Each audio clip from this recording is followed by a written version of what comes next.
Here at the college, and this is his 6th year here with us. So let's give a round of applause for Mr. Vazquez. Good morning, good morning. Good morning. Buenos días. Buenos días. ¿Cómo se va?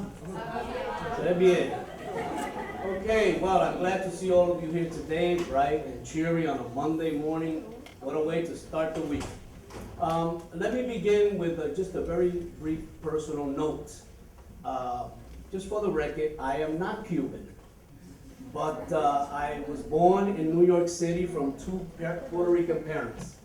But as my boss, Dr. Germán Muñoz, likes to say, I have a Cuban heart.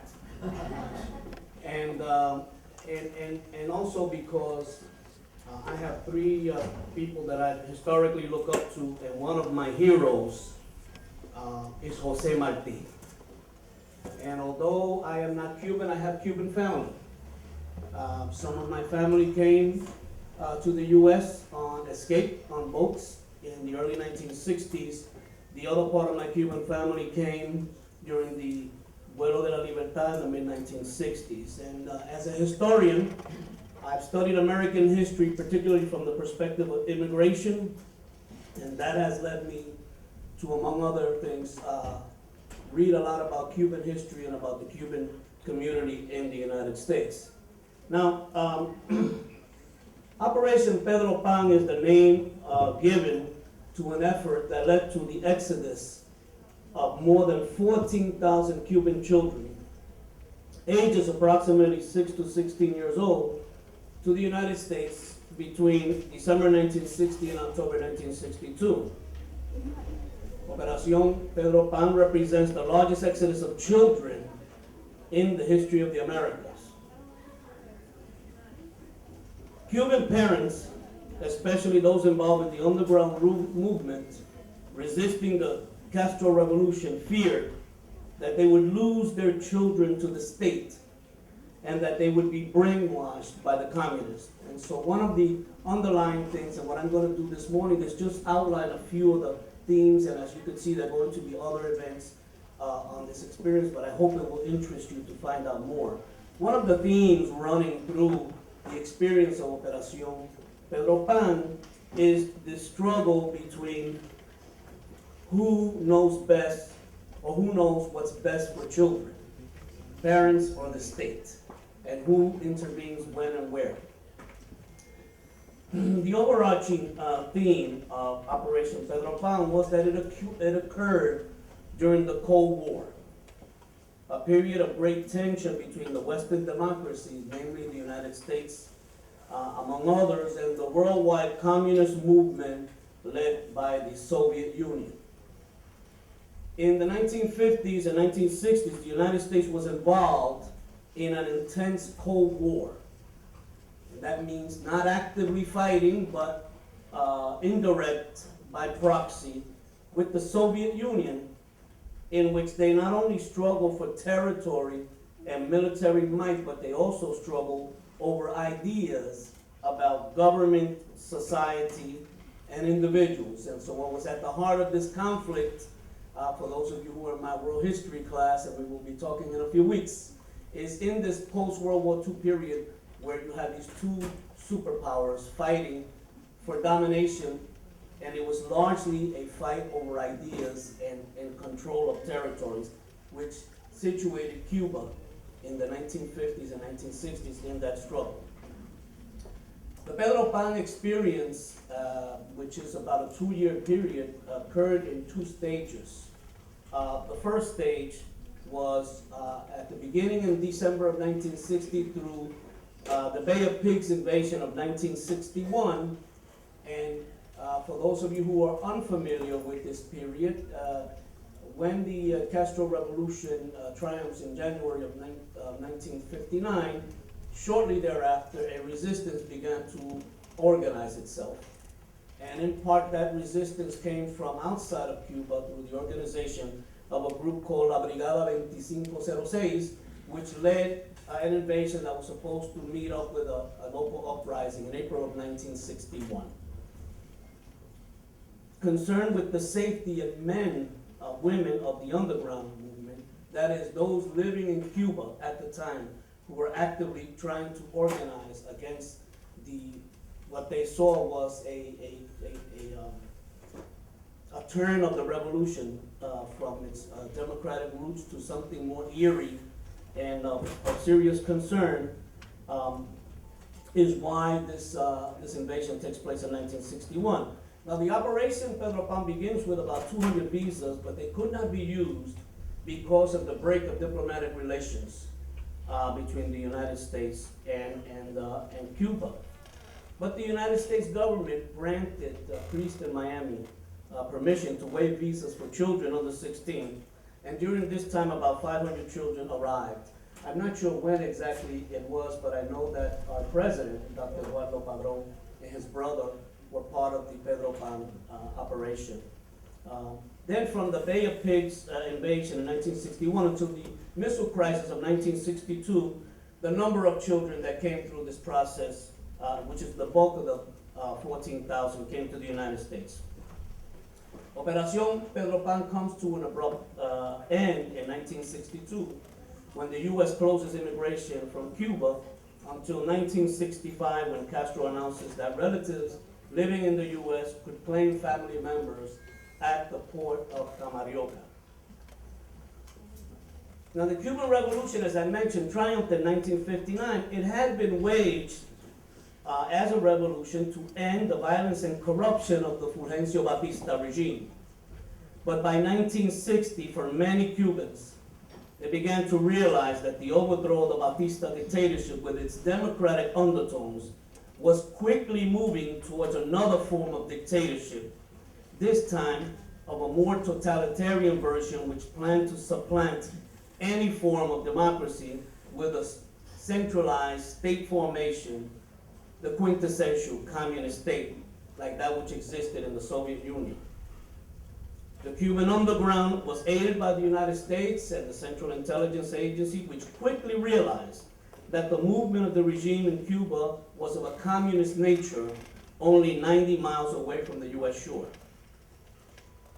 Cuban parents feared not only the uncertainties of where the country was going, that is towards socialism, but fundamentally the loss of patria potestad, which is the right of parents to make decisions about their children. They feared the over-militarization and over-politicization of education and society in general, scared them into thinking they would lose their children to the state. This set the stage for the mass exodus of Cuban children. And here again is that theme that I mentioned earlier, of the struggle of when does the state have the right, if it ever does, and we debate this here all the time, to intervene on behalf of children and what's best for them, and when is it that parents make those decisions. And this is an important theme throughout the experience of Operation Pedro Pan. Of significant importance was Jim Baker, director of the Ruston Academy in Havana, Cuba. His relationship with Americans living in Cuba at the time and those fighting for democracy in Cuba was significant, as was the role of the Archdiocese of Miami in setting up camps where the children came to live and in finding families for the children. Now, most of these operations were run out of the State Department, but locally it was the Archdiocese and in Cuba, the Ruston Academy. And let me close by indicating a couple of things, because I think, as Dr. Montoya pointed out to me right before we started, that Operación Pedro Pan generates much discussion and many interesting points of view.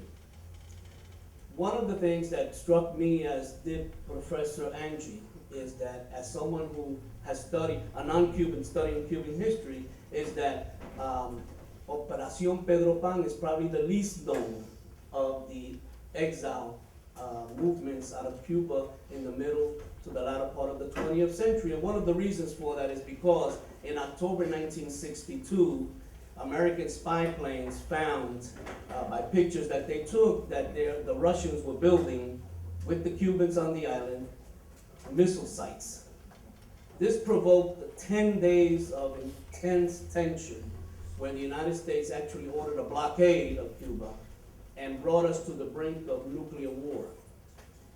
Unfortunately, the way that the Cuban Missile Crisis was resolved left Cubans on the island to their own designs, and we're still dealing with that issue. But the fact that the Cuban Missile Crisis almost brought us to war began to overshadow Operación Pedro Pan.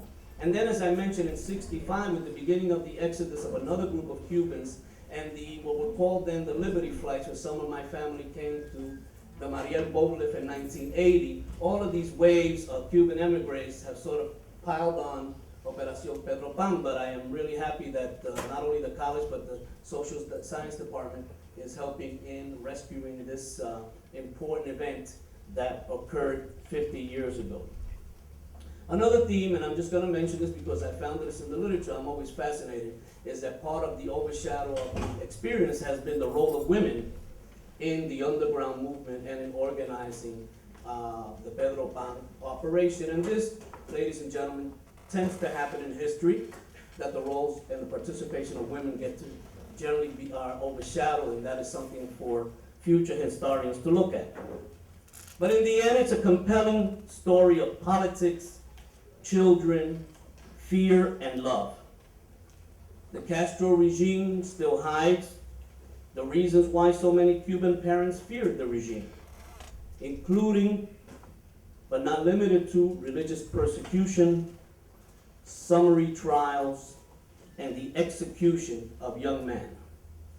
Now, as the father of a 12 and an 8-year-old, I can't imagine, I couldn't fathom as I prepared for this, just thinking about what I would do, given a situation like this with my own children. I can't imagine the pain and the suffering, both of the parents and the children, as I've read these stories. Adults now, having to have made this decision to send their children and maybe possibly not seeing them again. The story of Pedro Pan is a story of much success. Not all Pedro Pan children were successful. Some of them had a number of issues, and this is still part of the story to be told. But we cannot forget, lest we, like Jorge Santayana warned us a long time ago, that if we don't learn from history, we might be condemned to repeat it. Thank you very much.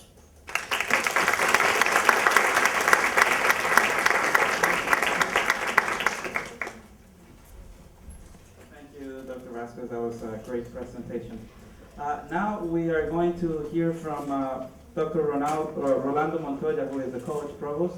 He has been at Miami-Dade College for about 24 years now in the capacity of professor, department chairperson, academic dean, campus president, and now provost. So we have someone who has really navigated all of the spaces in the academic ladder, I guess. And when we were preparing for this, I was asking Dr. Montoya if he knew who here on campus was came in Operation Pedro Pan, and he did email me back saying that our president, Dr. Padron, and his brother are both children that came through Pedro Pan. So let's hear what Dr. Montoya has to say about the operation. Well, I would like to start the presentation. Remember that this is about the global implications of the Pedro Pan operation. Therefore, I really want to move later in the presentation into some implications, some consequences of this emigration that took place almost 50 years ago, and how we are still observing the effects of that historical event. But what I would like to put you at this time on the mindset of the time, and I think that the context that Victor explained makes a lot of sense to let people realize what families were thinking in Cuba during those years. There is a new theory that is circulating around that, of course, is not supported by the great majority of the Cubans and those who live the experience.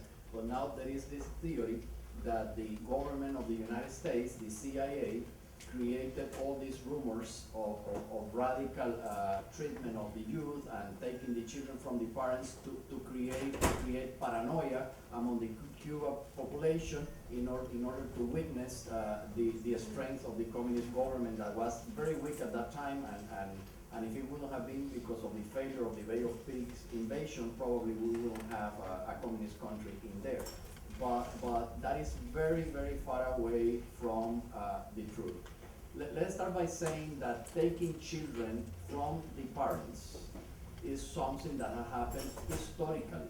Therefore, when you have families who hear that there is a possibility that the government is going to take my children, they have reasons to be worried about it.